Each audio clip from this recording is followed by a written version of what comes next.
Yeah, so the presentation is titled sort of Living Well with Celiac Disease. And I think that's a really important thing to bear in mind that this is about how do you live alongside this condition that you have. So we're kind of going to be focusing quite a lot on how it might impact you from a psychological perspective specifically, but we're going to be thinking quite a lot around how do you sort of cope with developing some coping strategies and mechanisms and so on. So that's the idea behind the presentation today. I've really appreciated, Ella, everything that you've offered in terms of your personal lived perspective, but also your experience of talking to other women. And I've tried as much as I can to root this on the lived experience rather than be too academic. And hopefully that will land as I'm talking as well. So the focus for today is we're going to, I suppose, present a particular lens in which to look at celiac disease. So we're going to be thinking about what's happening in the body. We're going to be thinking about how you might be experiencing it in your mind, but also what are some of the kind of social parts or social aspects of having this difficulty. And then we're going to be looking at a case study specifically to kind of go through what day-to-day life with celiac condition can be like, and then also use the case study to think about coping strategies. And hopefully you might be able to either relate directly to the case study, but it might be a really good point in which to kind of reflect on how might this apply to you, how might this be relevant to you as well. And as Ella said, there'll be some opportunities for questions at the end. Okay. And please let me know if I'm talking too fast or talking too much in one thing, and please move me along. Ella, you'll be a lot more kind of versed in this than I would. Right. So, I mean, you would all be very, very aware that celiac disease is an autoimmune kind of condition in which the body's immune system mistakenly and annoyingly kind of attacks itself, attacks the small intestine specifically whenever it notices gluten. And this then will have some kind of immediate consequences that you will experience physically, but also there'll be some damage to it, which will have longer term implications. So this might be something that you might know because of your own experience, but also maybe that's something that other people might know more. But then actually there are lots and lots of psychological impact and lots of kind of social and relationship impact, which I think is the thing that makes living with this condition particularly challenging. And it not just about having the diagnosis, but also having to remove gluten, and the implications of that is what kind of not only makes adjustment to it difficult, but also can have an impact on the quality of life. And you will see as I'm talking that the three are kind of related to each other. There's, what's happening in the body is going to affect how you feel, and then how you feel is going to affect how you approach social situations, but also how you engage with your family. And then that's then going to go back and have an impact on whether or not you decide to stick to your diet or not. And then that's then going to lead to more physical symptoms. So you can sort of see how that goes round in a loop. So that's why we're going to be focusing a lot more on the psychological and the social impact of the physical symptoms, as well as having to regulate, have a very strict sort of diet in place as well.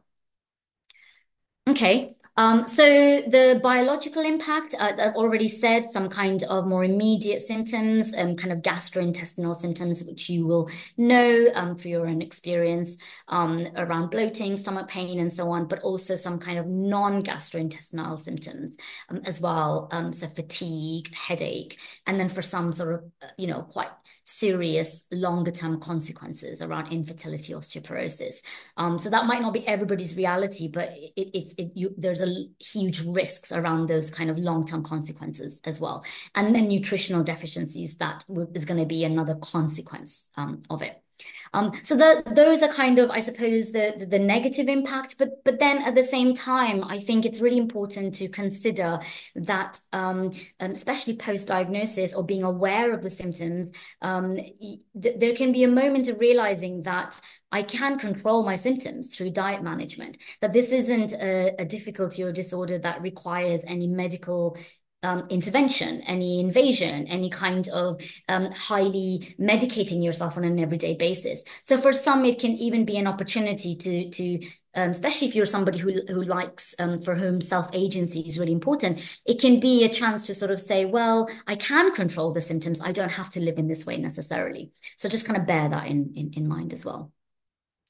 So psychological, of course, this slide is very kind of wordy. There's lots of information there, but I just wanted to kind of, I suppose, put it all out there in terms of what people report as some of the consequences or some of the kind of difficulties that they experience in themselves as a result of both having the symptoms, having the physical symptoms of celiac, but also having to then have a gluten-free diet.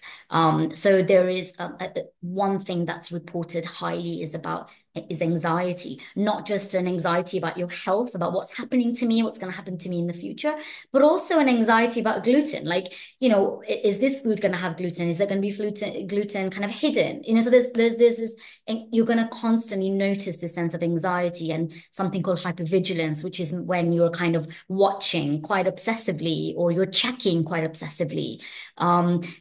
Not just your own symptoms of anxiety, but also checking foods, checking kind of labels, all these different things. So it can really reinforce or fuel that sense of hypervigilance. People report having quite extreme thinking styles, so kind of fearing the worst or having quite all or nothing type of thinking.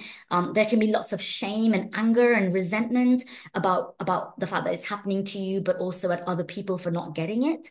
And then there can be a real sense of a loss of a previous identity, so which might be associated with places you usually go to eat, or a favorite food you've had, and you might suddenly not be able to eat that anymore, or not be able to go to that place anymore. Or you might suddenly feel like, I don't really know who I am, anymore now that I have to kind of get my head around having this diagnosis. So I think that can be a huge kind of problem for people. And then at the other end, at the kind of positive end, because I think the impact doesn't necessarily always have to be negative, or maybe it might start negatively, but maybe you've done a lot of work on yourself, or through a community like this, maybe there might be some kind of more positive impact. So for a lot of people, there can be a sense of empowerment, like I said earlier, of actually, yes, now I know what's wrong, or this is the difficulty I have, and I can do something about it. It can be an opportunity for a new identity, and a sense of purpose. I suppose I'm thinking a little bit about you, Ella, and I'm thinking about your own journey of kind of deciding that actually, this has really significantly impacted my life. I'm going to now help others. And I imagine lots of you in this community or in this chat today, in this call today, have had those thoughts of, well, what can I do to advocate for others? So actually, it can also have a quite positive impact on people. And actually, it can be an opportunity to maybe work on the body a bit differently. I think as women, we are often told how to think about our own bodies, and then it's only when maybe you've had a physical symptom, such as I suppose suddenly bloating or having lots of bowel problems, that then changes your relationship with your own body. It's now a biological. You have a sense of your body as a biological. I suppose presence rather than a socially objectified presence, and I think that can then help you maybe work on your body, maybe work towards being a bit stronger or healthier and improve your body image. So, I think allow space for there to be a positive impact and not just kind of a negative impact as well. Yeah. But they're there for you to look at. I won't go through all of them. Then the social impact. Gosh, I mean, I think this might be something that you notice the most, and it might be something that you talk about the most as well, which is that at least in the UK, but my sense is most part of the world, we have cultures that are very food centric. Most conversations revolve around food. Most social activities revolve around food. And sadly for us in the UK, we also live in a diet culture that's very wheat based, like chips and breads and now pasta. Like all these things are what most people are eating on most restaurants. restaurants are about that. And I think that then causes huge deliberate impact for people like yourselves who are kind of suddenly have this life-changing diagnosis or difficulty faced with. How am I now going to socialize? Where am I going to go and eat? And what am I going to eat? I've eaten pasta all my life, or I've eaten pizza all my life. What am I literally supposed to eat? And so I think that is something to really acknowledge and validate, that it can really, from a social, as a social being living in a social world, it can be quite disruptive. Right. And then unfortunately, you would know this from a personal experience. There are so many hidden gluten. This is the same with sugars. There's lots of hidden sugars everywhere. There's lots of hidden gluten everywhere. And that can then, fuel your hypervigilance, that having to check, even if you don't want to. But it can also fuel a lot of anxiety and anger and resentment towards other people who don't have to think in that way. Right. So that can be the huge social implication. But on the other hand, because the other hand is something I like to offer, is it can also then make you pay attention to what you eat. Maybe for the first time in your life, you're pausing and noticing and being mindful about what you're eating. Maybe you're discovering new cuisines. I suppose I'm thinking about like Southeast Eastern cuisines that might be less wheat-based. Maybe you're learning to cook for the first time because you're thinking, well, I can't really eat out anymore. I can't rely on the foods I've eaten. So I'm gonna kind of learn to cook. So you're learning a new skill, but you're also feeling quite empowered. Maybe it's an opportunity for social change. Maybe it's an opportunity to kind of create groups like this and to kind of come together and think, well, let's change the narrative. Let's kind of change how we socialize. Maybe you decide you're going to go somewhere where food isn't the kind of main center focus, and also it can be an opportunity to role model. So again, I want you to kind of make space for thinking, well, okay, there are the negative social impact that I'm noticing, but also what might be some positive opportunities that I can either discover or create for myself. Okay. Right, so now you're thinking, what on earth is this? So we're going to now move on to think about our case study, but also we're going to now think about a metaphor, because what I've done in the previous slides is given you lots of examples of all the things that one might struggle with when they are living with celiac. And if you think about it on a day-to-day basis or in the space of your life, these are all going to be experienced as stressful events or stresses that is in a way going to be filling up this metaphorical bucket. So let's say all of us have a bucket or a stress bucket, and when we wake up in the morning, depending on how we slept, it's relatively empty, which means that we're feeling quite okay. We're kind of ready for the day, ready for the world. And then as the day progresses, there might be lots of things that we face, people that we talk with, social things we see on social media, that then starts to fill up our bucket.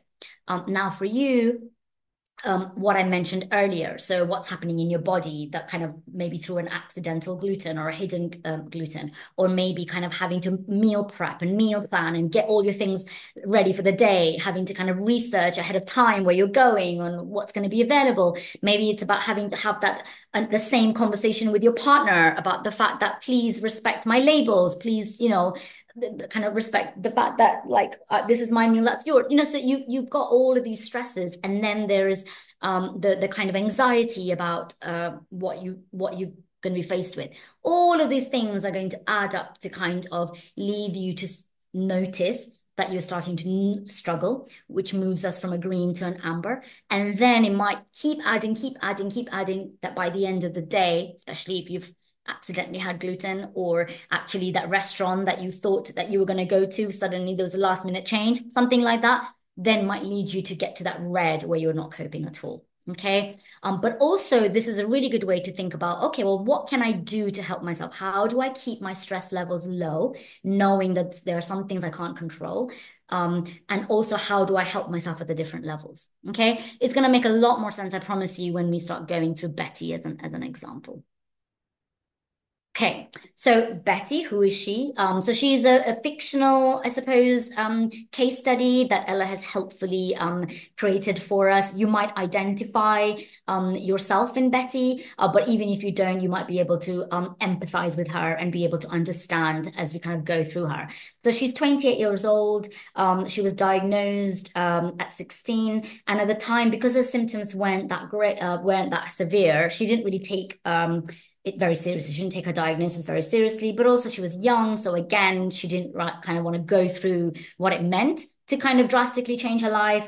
But then what's happened is now that she's 28, it's starting to kind of hit home a little bit more for a number of reasons. One, because her symptoms seem to be kind of haven't gotten worse. Also because she's in a relationship where she's trying to have a baby, but she's struggling to have a baby. So now she's wondering about some of the kind of implications of having celiac in terms of her chances of that, but also it's starting to have an impact on her relationship because obviously her boyfriend doesn't have celiac and he doesn't seem to get it. And so they're starting to have quite a lot of friction because of it. And also, she's attempted and tried more and more to go gluten free. And then what she's noticing is having gone gluten free means now her symptoms are even more severe when she does accidentally consume gluten. So that's her, and we'll talk more about her as we go through. But in terms of what's, I suppose, filling up Betty's bucket through a day, all the things that are causing her stress and worry and slowly leading to her not being able to cope are all the things I've got in bubbles, you know? So the blue is kind of more of the biological stuff that I spoke about. So actually having to have either the bowel symptoms themselves or having to have quite a restricted diet. So maybe go hungry or kind of not be able to eat what she wants to eat. But also a lot of fatigue that she's noticed.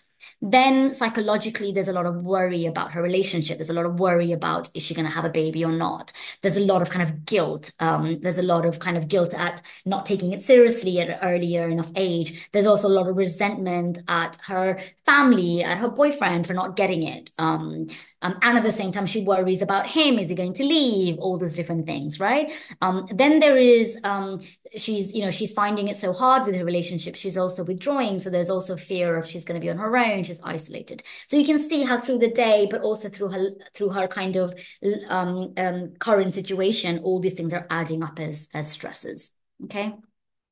Right. So for Betty, she might want she's going to know or she's going to have some indication when she's moving from a point of being okay to not being okay. So signs that she's okay for Betty might be that she's quite calm, she's quite confident, she's got a very good routine going on, she feels quite in control of herself. She's not worrying too much, she's not thinking too much, she's generally okay. But the most important for her that she feels quite in control of herself. Okay. But then as the stresses start to build up, signs that she's struggling might be that she becomes a bit more irritable. So that's maybe the first thing she notices, or she notices maybe her symptoms start to kind of come on, or she sort of notices that she's, I suppose, starting to ruminate, be in her head a little bit more, starting to worry a little bit more. She's starting to kind of check more, be a bit more obsessive. She's starting to kind of avoid people. She's starting to sort of say no to plans. But also she's kind of not sticking to her routine as much, right? She's starting to kind of opt for food that she knows maybe she hasn't checked properly, that sort of stuff. Then for her, signs that she's not okay, these are going to be a little bit more severe. When she's in the red zone or when she's definitely not coping, she's going to know that because physically she's going to be in a lot of pain. She's going to notice symptoms that's going to be quite hard to manage in the immediacy. But also, she's going to start noticing that she's crying a lot more. She's feeling a lot lower in mood. She's maybe withdrawing a lot more. She's kind of not really texting back or not really, she's a lot quieter. She might be quite avoidant. She might, in a way, be in her room, not go to work. All those different things. So there's going to be more obvious signs. But at that point, she's going to know she's not okay at all. Okay. Right. Before we talk about some helpful coping strategies and behaviors, I just wanted to take a moment to think about unhelpful coping behaviors because Betty, she's trying very hard. She's trying to take control over her life. She's trying to turn it around. And she might then, in the immediacy, when she's in amber, especially, or when she's in red, she might do some things that she thinks in the moment is just going to help her feel better. And such as, for example, she might just, in a way, please go into people pleasing mode and sort of just not stand up for herself to her boyfriend and just sort of go with what he wants to do. Because in the moment, it avoids the having to have a fight, okay? But in the longer term, it means she doesn't assert herself, he doesn't get her, she becomes more isolated, okay? Another example might be in the moment when she's feeling really shit, she comfort eats because she knows that's going to immediately make her feel better and take all her worries away. So she goes and, eats that bread with jam that she's always enjoyed as a little girl. And again, immediately she will feel better. But again, that will kind of fuel her problems further. So we want to really bear in mind if we're engaging in kind of coping behaviors that make her feel good in the short term, but might be kind of adding more to our bucket. Okay. So just kind of have a think about that or have a moment for that. But otherwise, now we want to focus on having lots and lots of healthy coping strategies. So again, I'm gonna use Betty as an example to offer you some skills in the green that can be done in the green zone, some skills or some things you can do in the amber zone when the struggle is starting to kind of amp up, as well as a skill that can be applied when you're really struggling or when Betty's really struggling. And hopefully, again, this will give you some ideas, or these can be things that you can directly use in your own personal life as well. Okay. Am I going too fast, Ella, or am I okay? Fine. Perfect. Okay, good. So, skill for the green zone. Hopefully, this will make a lot of sense to you and will feel very, very applicable quite quickly. But this is all about routine, okay? So, routine is really, really important at keeping us well, keeping it at the green zone, keeping our stress levels relatively low, and helping us feel a sense of control. So, and this is about not just developing a routine, but also making sure that we can stick to it. And I have categorized the routine into 5 kind of columns because I think if we can develop a routine around these areas, then you can be pretty sure that you'll be okay for the most part. Okay, so for Betty, this is what she's come up with. These are the things that will help her stay well. So there's something about when she sleeps, her sleep routine, eating, obviously a huge factor around meal planning. She's tried to engage her partner with it a little bit in terms of who's going to cook when, that sort of stuff. That can also be a way in which to kind of, I suppose, hang out together and get to know each other a little bit more, that sort of stuff. But also she makes sure that she allows lots of time for meal prep, and she does it after her bath, for example, when she's feeling quite relaxed. And then she has this, a process of labeling, especially because she lives with somebody who isn't celiac. So that's her kind of routine. And then and then there's also something around she holds her breath a lot because she's quite anxious. So there's a reminder to kind of breathe or not hold her breath. For her, going to the gym is really important. And then also connecting with her family, connecting with her community, and then kind of having some date nights and so on is really important. So she absolutely, as much as possible, tries to work on this routine. Okay. Then we move on to amber. So this is when we have to kind of be a little bit more effortful. We have to kind of start to remember or think about some skills. So at the beginning, the amber is a really good point in which to be skillful, okay? Because this is when you can either move to the red if you don't help yourself, or you can help yourself and move down to the green, okay? So it's a real crux pinch point where we want to put most of the skills in. So the first skill, and I always offer this to everybody because breathing is such an important aspect of how we keep well, especially if there's anxiety or some anxious predisposition. So most of the time, people who are quite anxious or hypervigilant or worry a lot, they tend to, like I said earlier, either hold their breath or not breathe deeply enough. And that has a huge implication at kind of almost making their anxiety worse, but also not help keeping them at quite a tensed kind of state at all times. So a really useful technique is called the 4 and 8 breathing technique. The idea here is that you breathe in and out as slowly as you can, and you always try and breathe in and out through your nose if you can. If in the beginning nose breathing feels harder, especially for breathing out, you can use your mouth, but I would encourage you to go back to your nose. And the most important thing to bear in mind, especially if you're quite anxious, is to make sure that your exhale, so your breathing out, is a bit longer than you're breathing in. So the technique is quite simple. You breathe in 1, 2, 3, 4. You can work up to 4, or you can work up to 2 or 3, whatever feels easy. And then when you get to the top of your breath, you then breathe out, slowly taking a really long exhale, and breathe out up to 8 if you can. And then you go in again.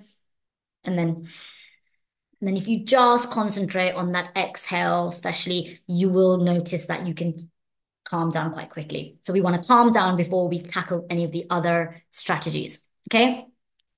Then the other strategy for Betty, especially this is relevant because Betty worries a lot. She catastrophizes a lot, especially around when she starts thinking about her fertility issues. And so this is a technique that we would ask Betty to use. And this is called a worry tree. And essentially it's something that you can do quick and easy in your own head. You're following a bit of a flow chart in the shape of a tree, but you can also get a pen and paper to do it. So what are you doing is you are first of all just asking yourself, you're noticing that you're worried and you're asking yourself, what am I worried about? Okay. And then you identify what you're worried about. And then the really important question, can I do anything about it? Okay. If the answer, let's say, is, well, no, I can't, then you find a way of letting the worry go, doing something else. Okay. But if you think you can do something about it, you then work towards a plan. So for Betty, let's say she's ruminating about her fertility. Okay. She sat there thinking, oh my God, I'm never going to have a baby. That's it for me. Now she asked herself, well, can I do anything about it right now? Chances are not really. Okay. Because this is something to do with my future. I can't physically make myself be fertile in this moment. I don't even know if I'm fertile or not. I haven't actually even tried enough. Does that make sense? You can sort of see how you can tell yourself there's nothing physically I can do about it right now. Now, am I going to, if her worry is, am I going to have some fertility issues? How do I what do I do? What do I check? And then she might think, can I do something about it? Well, yeah, maybe I can research it a little bit more. Maybe I can look into it. Maybe I can speak to somebody about it. Okay. I can't do anything about my own right now, but about my fertility, but maybe I can do something about the fact that I don't know enough about this. So I can then now make a plan of, who am I going to talk to? What am I going to read? Am I going to go to the doctors and check? All that stuff. So hopefully that made sense, and you can understand how you can sort of follow this worry tree to work out whether or not you can do anything about it. And if you can, you do it. If you can't, you find a way of letting it go and you distract yourself or you think about something else. Okay? Nice and easy, I know, but it's about remembering to do it. Okay?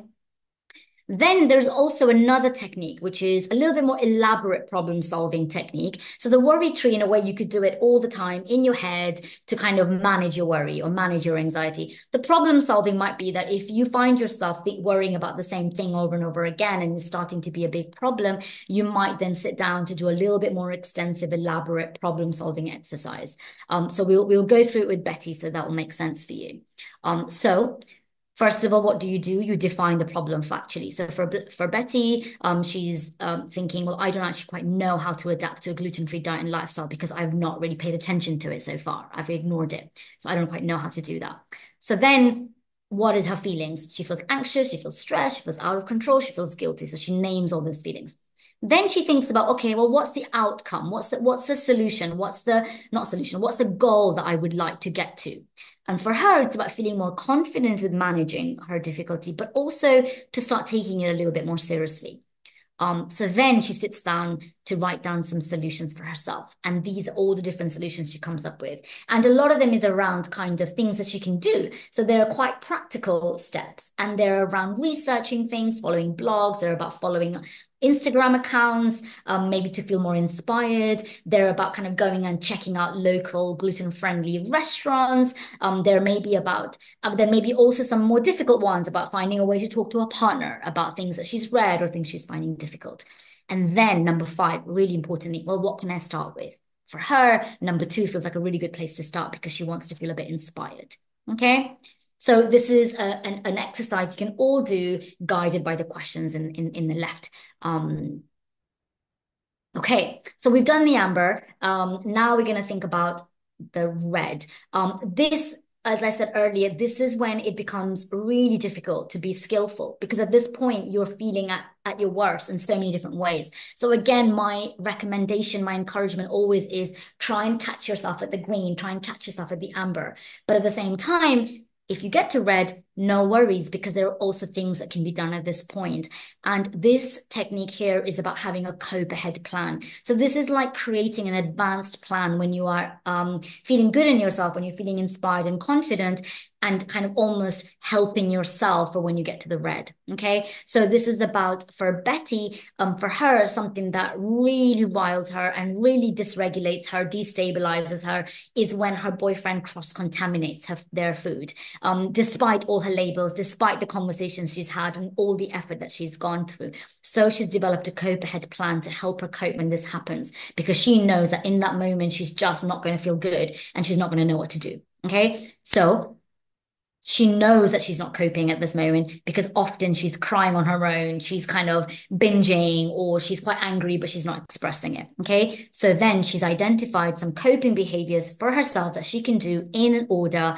And for her, number one is breathing to calm. And she likes to do that in the bath because the bath is quite relaxing for her. And also it gives us a little bit of time out from what the incident and what's happened with her boyfriend. Then in the bath, she calms down with the breath, and then she uses, or she brings back, her self-compassion statement. She doesn't want to be angry and guilty, and she doesn't want to go down a spiral of hating on herself, right? So she uses self-compassion, and she reminds herself over and over again that her feelings are valid, that the anger that she feels towards her boyfriend is absolutely valid.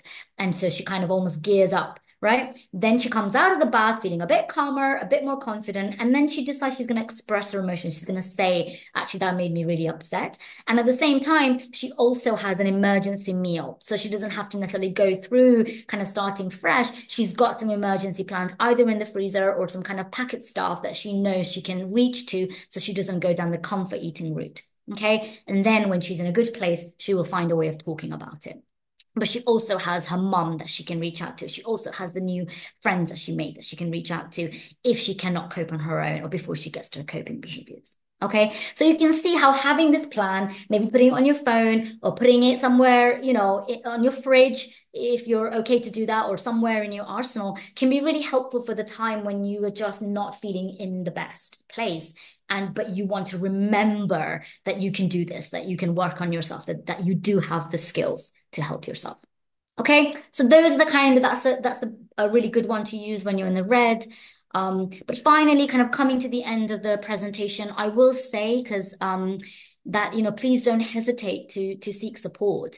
Don't feel like, of course, help yourselves, because that's always a really good place to start. But do seek out professional help if you feel like you're continuing to struggle despite all the techniques that you've learned today or outside of today, despite all the support you've had, or if you're starting to really suffer with depression and anxiety, that's not going away and that nothing is helping.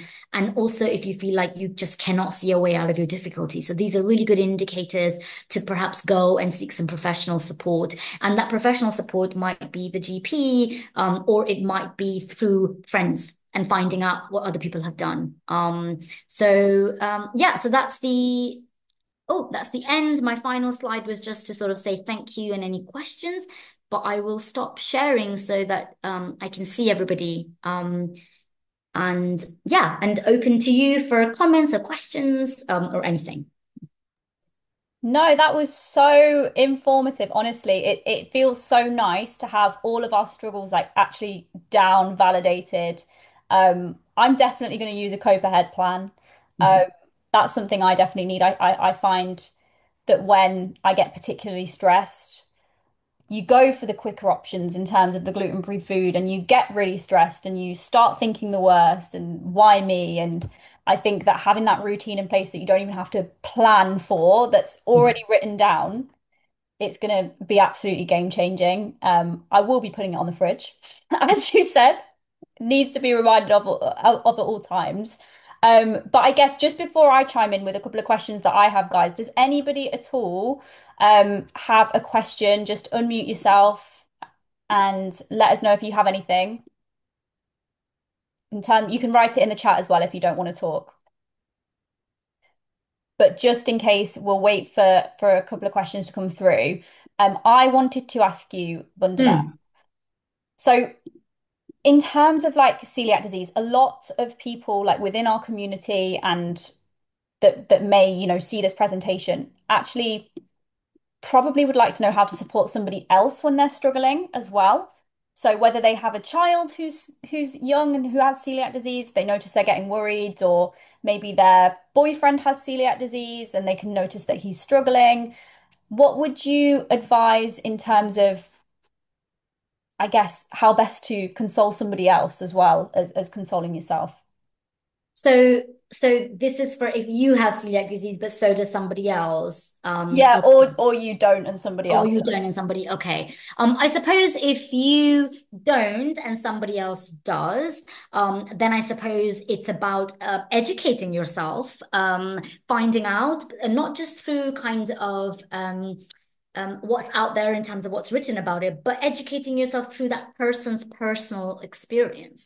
So, you might have a disease that, in terms of physical symptom perspective, is the same as somebody else, but your psychological impact on you, the social impact on you might be quite personal, might be quite subjective. So I would always say kind of ask and try and kind of, I suppose, find out what is it that they're struggling with in all three areas.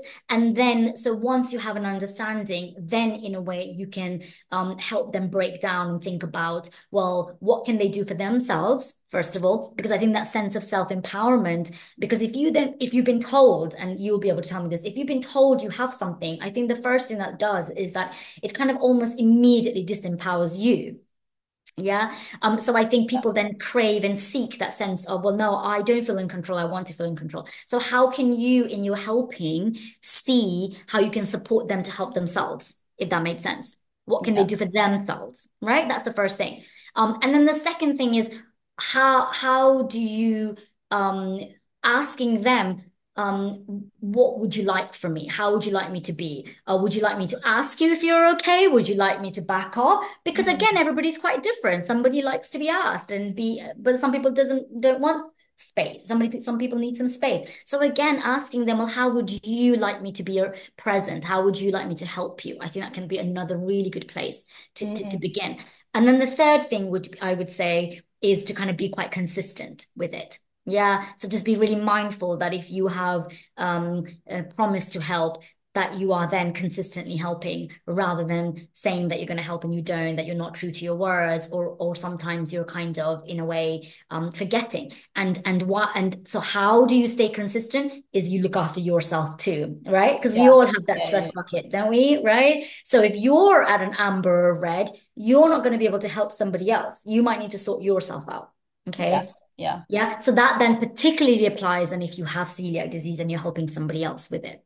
Mm, Yeah. Does that make sense? So there's something about, okay, oxygen mask on first before I help somebody else. mm, So in a way, don't be afraid to role model. mm, Yeah. So don't be afraid if you have that same difficulty as somebody else, show them how you're managing it to see if you can inspire rather than tell. yes. Yes. Can you Yeah. see what I'm trying to say? I think we find it really hard when we're told something, but if we feel inspired, it's very different. Mm. No, Does that that help? yeah, that's really, really helpful. I think that applies for supporting people through anything as well, which is brilliant. I've had a few questions come through as well. Yes. So I've had a question on, could you touch on what you think is the best strategy for reducing obsessive thoughts when you're having those, Mm, mm. ruminating and you can't quite get past that thought, you know, gosh, am I going to get cross-contaminated? Am I going to get cross-contaminated? Am I going to get cross-contaminated? What do you think the Yes. best strategy for that? Yes, yes. Oh no, that's a really good question. First of all, that's damn hard Yeah. because that thought is going to feel quite intrusive. It's going to feel like it's you can't get out of it. You can't get it out of your head. So first of all, the fact that you're labeling it as an obsessive thought is a good place to start because you're understanding that this is quite obsessive. Okay. Then the technique of the worry tree is a really good one. So, can I do anything about the thing that I'm obsessively thinking about? And if you ask yourself that question can be really helpful because because just asking that question is changing the way you're thinking in that moment. You're breaking the kind of pattern or breaking the kind of repetitiveness of it.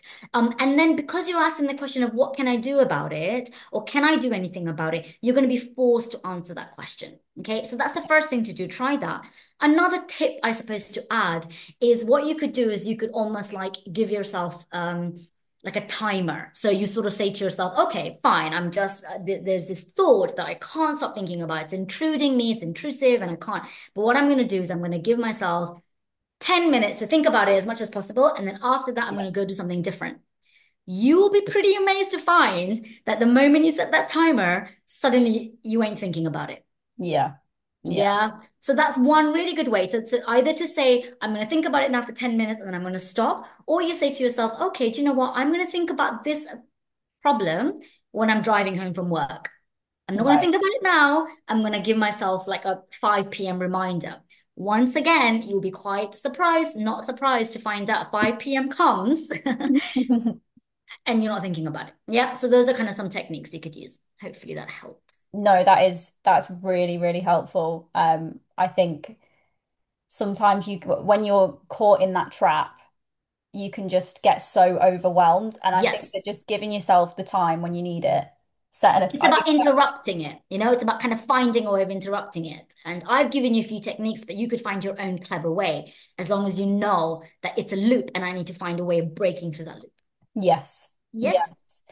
Yeah. I've got more of a specific question as well. I know that I'm not sure how much you're going to be able to touch on this because it's extremely personal to everybody that goes through it. But any specific strategies for body image? Someone's 9 months into their diagnosis, so they're very new to this and they were quite unwell. And they've been struggling with the weight gain. I've mentioned it to you before. A lot of us struggle Mm. with weight gain after the change to our diet and loss of strength. So it's really impacting motivation. She's not feeling good. She's got physical symptoms as well, low energy. So what do you feel like is step one in getting out of this kind of trap? Yeah, gosh. I mean, I just want to kind of empathize that that sounds like such a difficult, complicated, heavy problem to kind of sit with. And I just think as well, noticing that most of you here in the call are women, also in terms of my own research about this, I know it affects women a lot more than it does men in terms of what we know. So I think also like we live in a society that is so obsessed with the way women look, which we internalize. Okay, so from a very young age, it's kind of imposed on us, and it becomes our sense of identity. So the way we physically look becomes such a huge part of how we feel about ourselves, and we can't help it. That's just what we're surrounded with all the time. And so then when you suddenly have a diagnosis or a disease that kind of directly makes you go into a body shape or a body weight that you then don't like or don't want, that can immediately feel really, really difficult. And so I think for me, first thing to say is try and create some compassion for yourself. Notice if you are how are you thinking about yourself? How are you speaking to yourself? What are you saying to yourself? So always, always, always, if you can, begin with compassion. Like it's so hard out there without celiac disease, let alone with it. Okay. So start from there. And then the second thing I would do is, I mean, without talking to this person and getting a sense of their specific difficulties and what I can do, I would say maybe take that problem solving strategy and try and really break down what it is that you're struggling the most. What is the problem that you are facing in terms of the body image? So is it about the actual weight? Is it about the loss of strength? And those are two things. And maybe it's like I'm not strong, but then where does that show up? Where does it show up that you're not strong? What are you trying to do that makes you think you're not strong? Does that make sense? So try and really be very specific and factual about what is the difficulty, what is the problem, and then the other question around, well, where would you like to get to? What's the outcome? Mm. Yeah, because sometimes we can just feel a bit debilitated when we start thinking, oh my God, this all just feels really difficult. I don't know. But then the moment you start sitting down with the problem solving technique, you're being quite active with your Yeah, own difficulty. Yeah. But yeah, also you're breaking it down and you're asking yourself, okay, well, what is it? What is it that I'm wanting to change? What is it that I'm trying to get at? Okay. Then you move on to solutions. Maybe you then have some practical solutions for yourself. I don't know what it would be for you because it also depends on the outcome, but it also depends on how you define the problem. But you would then sit down and write down some solutions. I mean, I've already offered one, which is around compassion. How can you maybe create like Betty had, like a self-compassionate or self-kind dialogue that you Mhm. can tell yourself when you find yourself going down the loop of, self-loathing or self Yeah. kind of criticism. Yeah. Yeah. So I would suggest to the person with this question, but just to all of you, if you're struggling with that, is just try and kind of get a grasp on exactly what it is about that you're finding difficult. Mhm. Try and define the problem, but then also try and ask yourself, where would I like to get to with this? What's my outcome? Because if it's about getting strong, and I would like to be, I would like to be strong. How would I know I'm strong? Because I'll be able to do this, that, and the other. Then working on body strength Mm. becomes a solution. Then from that comes lots of other solutions. Yeah. Yeah. If it's about loving yourself more or being kinder to yourself, right? If that's your outcome, then coming up with, well, how can I do that comes up. Yeah.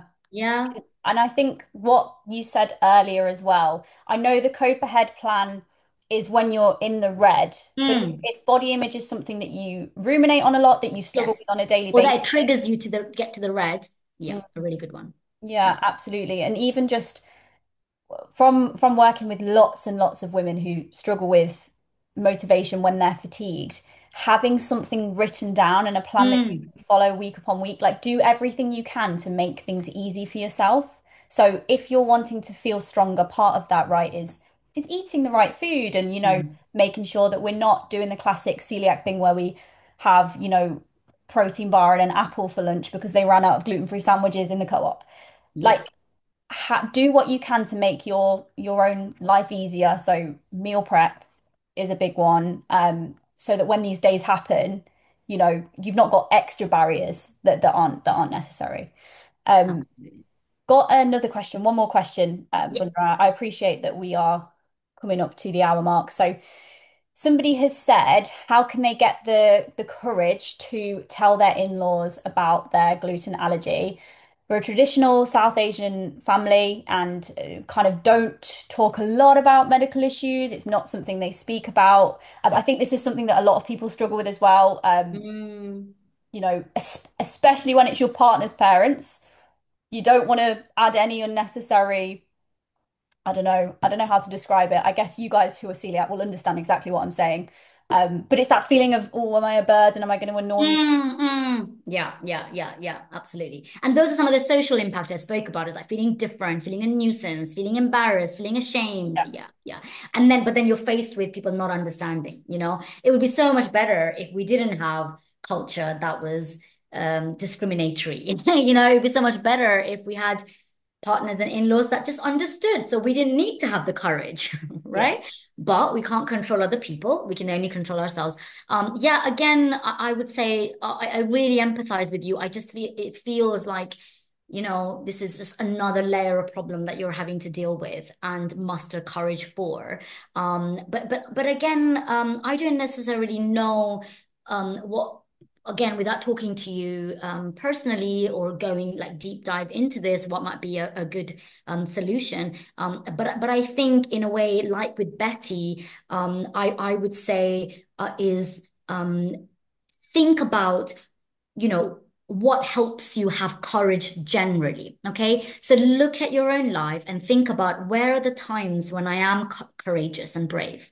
What is that like? How do I get there? What things need to happen for me to be able to have that courage? And kind of almost use that as like a starting point to help you be courageous in other areas where you find it harder. mm, Yeah.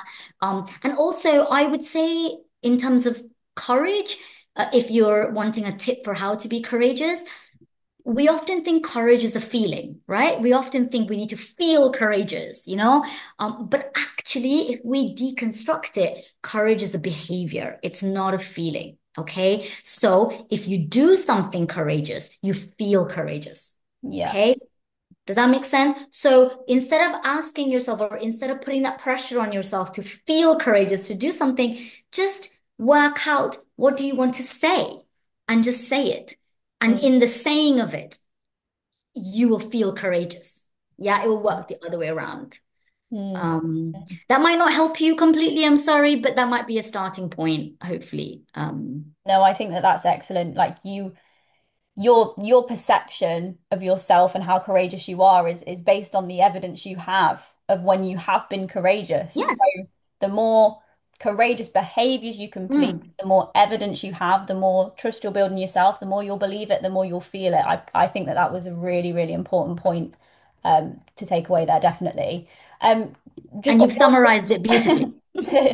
got one more question that's just come through. Okay. So one of my lovely clients, Alison, she has said, oh, and we've got a couple more. So, guys, we'll That's try and fine. No get through worries. these as quickly as possible. Yeah. So, Alison says, seeing a lot of social media posts. So, there's a lot of hearsay and people, around autoimmune conditions. Mm. And she's seeing a lot of social media posts and other on celiac disease and other related autoimmune conditions. See people saying they're caused by, a psychosomatic reason, a stress, like, and it's almost like dismissing the actual issue. So she feels like these social media posts are kind of fueling that it's all in your head, Mm. the medical gaslighting that a lot of us face. So mental health is real health, she says, but how do you like what are your thoughts on kind of dealing with those feelings when you see a post like that and you're like, oh God, like it's not all in Yes. my head, it's real, like my Yes, symptoms of are real. course, of course. Oh no, that's hard. And I think again, I don't know if I have a really necessarily an answer that's going to satisfy you fully, but I do think unfortunately with social media, there is no opportunity for depth and true discussion and conversation. There's only highlights and snapshots and I think it can totally be taken out of context and it can be blown out of proportion. And I think it fuels sensationalism, doesn't it? And so I think for me, this is more about how social media is probably not the best place sometimes to have these kind of conversations, which requires a lot more empathy and discussion and depth. In terms of what if your question is about autoimmune difficulty and psychosomatic and so on. I think my understanding, not necessarily specifically just about celiac disease, but others as well, is that they're interrelated. There's this connection between where it's not that it's only one or the other. That, like I said earlier about my biology and psychology or psychological and social, is like actually there are kind of relationship between the way we think, the way we are in ourselves, the experiences we have, the way we're treated by other people, which then will have but which will have an impact into the body, but also the way we feel in the body will have an impact outside. So they're very interrelated together.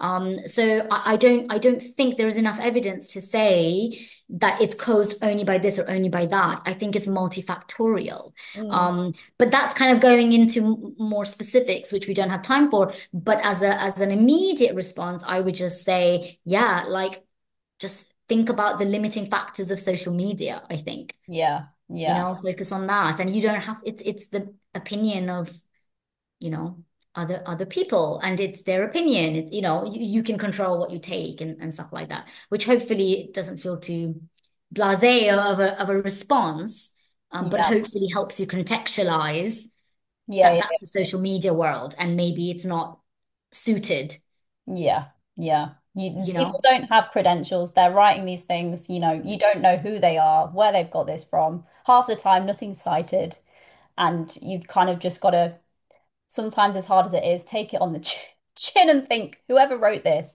has no idea what they're speaking Yeah. about. Yeah, Um, but absolutely. if we have time, there's just the one more question that's just come through. So just quite a specific question, kind of about social isolation around meals. So when everybody else Mm, is eating together and you have to yeah. something different that you've brought by yourself, Yeah. and what would you recommend for a strategy of kind of dealing with that feeling of feeling isolated and different and on your own, I guess. Yeah, of course. And this is such a hard one. It is such a hard one because I think we've evolved to be social beings, so how are we perceived by others? How are we in groups? These are things that we have evolved as human beings to for it to matter, for it to be important for it to trigger us, you know? So it's rooted in our survival. So first of all, like don't be too hard on yourself. If you are feeling embarrassed and you're finding it hard, of course you're going to find it hard. It's hard. That's why you're finding it hard. So I think again, bringing in a bit of compassion for yourself, especially when you feel like others aren't compassionate for you. And I think from a practical, and again, maybe this isn't necessarily helpful. It depends. Sometimes when we are in our own head, we might think other people are thinking something, Mm. but they might not be. So you might be sitting there thinking, oh my God, because you're feeling embarrassed, you might be thinking that others are perceiving you as different. Yeah. But actually, it might be a moment just to pause and say, well, is that my opinion or is that the fact? Yeah, yeah. Yeah. Is actually anybody actually bothered about it? Yeah, that's that. So that's another thing to think about. And then the second thing is, yes, so when you're all together and you're eating together, that's one thing you're doing together and you're eating something different. But what else are you doing? You're talking. Is there another way that you can feel a part of that group? Yeah, That's not to do yeah. with eating. So can you take the focus away from your head, out of the fact that you're not eating the same food, and focus on other things that you might have in common with them at that moment in time? Maybe you could contribute to the group chat at the time and Mm. then feel a part of that conversation and not feel too different that way. Yeah. Share a bottle of wine. Works Yes. as well. Yes. Yeah, absolutely. Yeah. So That's thank you. right. Yeah. Maybe share a drink that you can have. Perfect. Yeah. Yeah, no, that's brilliant. I think that your responses have been really, really helpful. Obviously, it's difficult because psychologically it's all about the individual and there's only so much context you have. But I think that from what you've been given there, those are some really helpful responses. So just want to say a really big thank you for Oh. coming on and helping our community because we need it.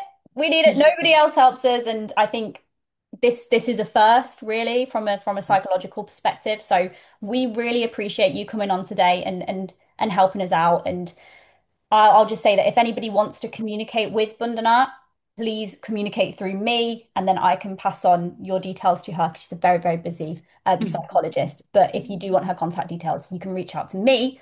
And a really, really big thank you. I think that this is going to be transformative for so many people. And also, guys, this is going to be recorded. So if there ever is a time that you are struggling more, you can come back to this. I will email you the recording, and you can use it. This is not something for you to listen to, right, Bandana, and never think about again. Like coping strategies take time, don't they, to get the hang Mm, of? mm. Yeah. Absolutely. Oh my God, what a pleasure to be here. Thank you for inviting me into your community. Thank you for giving me the opportunity. I hope I've been helpful, even in the smallest of ways. But yeah, this would just be the beginning. Kind of use the material, personalize it, take the concept, even if the skills specifically don't apply. And best of luck to you. You're doing so well, and you're doing so well too, Ella. And yeah. Amazing, amazing. Well, thank you so much, Bundana, and thank you so much, everyone, for getting involved and supporting. If you have any further questions, you can just message me and I'll pass them on and we can have a little chat. But like I say, this recording will be available for everyone. Have a lovely evening, guys. I hope you're not too hot if you're in the UK. Don't know about you guys who are abroad, but it's boiling here. And it's going to be lovely for us to finally get some recognition and some proper help. So thank you, everyone, and have a lovely evening and see you very soon.